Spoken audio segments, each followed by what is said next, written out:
I had Microsoft Sway, and it's pretty simple to use it. The positive thing is that it's something that's offered to us through our Outlook platform. So if you just open up your Outlook emails and you kind of go to the apps portal, it's literally right here called Sway.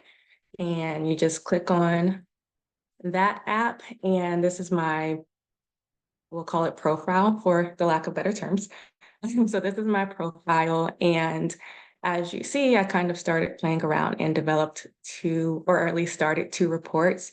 And currently, I'm working on a report for an after school program. So this has been birthed through a project that the students worked on, the grad students worked on in the past spring in a methods class, and then they'll carry on this project in the fall. So we are evaluating a youth participatory action research project, and right now we're just trying to condense the typical academic paper into a more concise executive summary for the program director.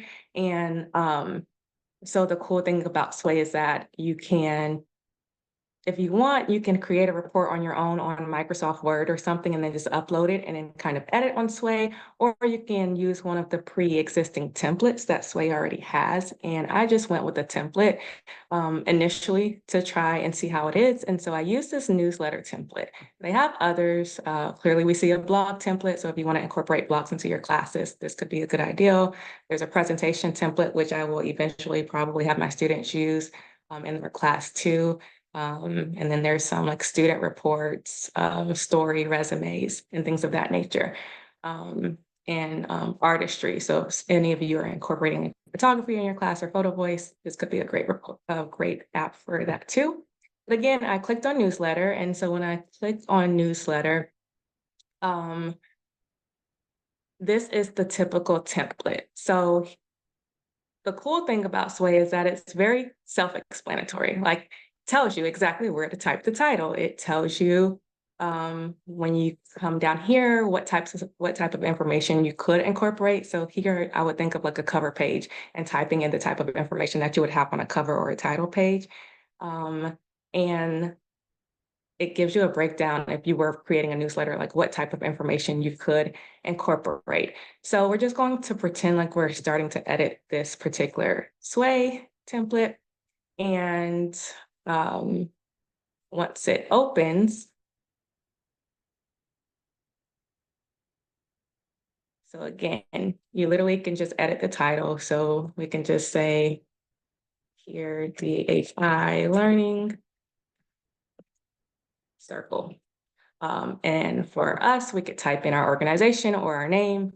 So this is Jessica's Learning Circle, right? So maybe she would write Dr. Jessica Chandras and today's date, the organization, University of North Florida. But then it continues with, well, let's turn off the email. Then it continues with headings, so to speak. So think of your headings as the next page of your report or your newsletter. And so your heading here would be the title of that next page and then what you would want to incorporate on that page. And so again, you could come in here and just edit the title. And down here, this is what would be like the body of your page. And so what you would like to have incorporated. So for this page, I would look at this as like a table of content page, but you don't have to use the same format. So I could, if I wanted to, just delete all of that and create my own style or format. One of the cons that I do not like about editing like the body is that you can't select your alignment. For example, left, center, right aligned. It kind of bothers me. I'm very particular about formatting and what things that just how I like to deliver content in the way I want it to show up. And so a lot of things I wanted it to be centered, but there's no option to center said content. So it literally all kind of comes left aligned. But you can emphasize, which is really just bolding your content, and you can accent, which is equivalent to italics. And you can use bullet points, numbers, and you can also embed links. So if you want to send a link to, if you want to write a sentence and embed a link that sends your reader to a website or something of that sort, or maybe another document, then you can do that. And so each time you see the word story that's literally your next page. So this was our table of contents page, so to speak. And then I could create a new story or another page and with the title and then the content. And it's kind of redundant in that way. But again, if you use a template, they give you like the directions and the instructions. Something else that's cool though is that if I wanted to maybe just include just pictures on one page. So if I did pages 1, 2, 3, and now I just want consecutive pictures, that is considered a group stack. And so I could stack the photos in a way where when I press play in a minute, I'll show you what this actual report looks like, but I can stack the photos in a way where someone who is opening up the final product, they could just kind of click through some photos and not just be reading content. Because of course, for me, when I'm working with community partners, they don't have all day to just read reports. So they're visual people. They like photos. They like tables. And that's essentially how you use Sway. When speaking of tables, that is another feature that I did not really like about Sway. So if I were to create an executive summary report in Microsoft Word, I can obviously create a table, insert a table into the document. On Microsoft Sway, there's no place to insert a table, but you can create a table on Word and copy and paste it as a picture, and then it would show up in your Microsoft Sway design. These photos here, they also can be edited. So clearly this is a template, so they already had pre-established photos. I will not be using these photos for my final project. We actually have photos we took at the organization, so we'll be embedding those. But if I wanted to delete this photo and replace it with something else, I could just click this cursor where it says details, and I could come here and delete. And instead, I might want to reinsert a new one. So I would go up to the right corner and they have some suggestions, but I'm ignoring their suggestions because I know in particular that I want to look for a photo, right? So I'm going to my computer and let's see, let's go to summer, and I already pre-saved an image. So we'll pretend that we want to use this image instead. And so now I have a new image. I don't have all the people with green shirts on doing community service. Instead, I have a group of young boys playing basketball, which would be very aligned with the project that we're showing to our partners. What else? If you want to see what the final product looks like as you're working on the design and the template, you can always go to design and it kind of starts to show you like what your product will eventually come out with. So again, this is still the content that they have there for their instructions, but this is what you would have edited for your own deliverable. And that's how you can see it your way. But if you wanted to see it how someone may receive it from you, you can press play. And so again, this is supposed to be interactive. So it just shows an interactive way that the person's viewing this can see it.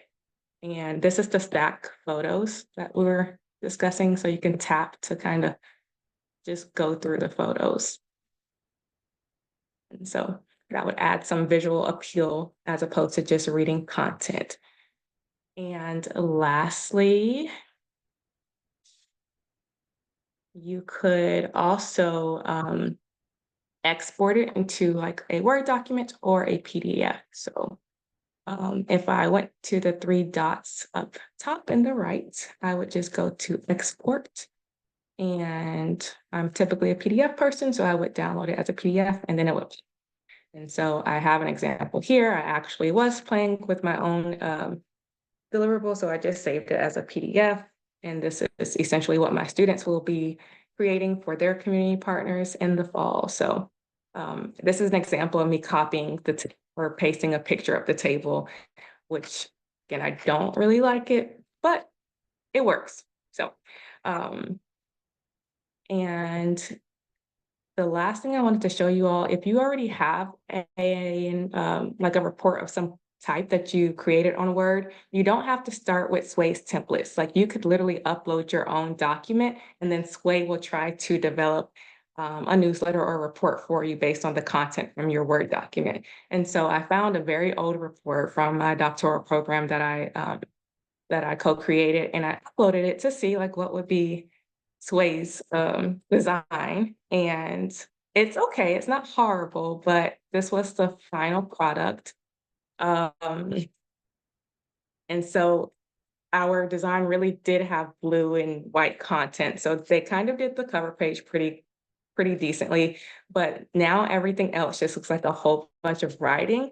And I didn't like that, but I did like how they recreated our headings here. Like kind of deciding what to bold, like it did it all on its own. The things that I loved was that we had tables in our Word document. And so later on, the tables show up really great. So as opposed to a picture, like our tables really are shining here. So it's bigger than the picture.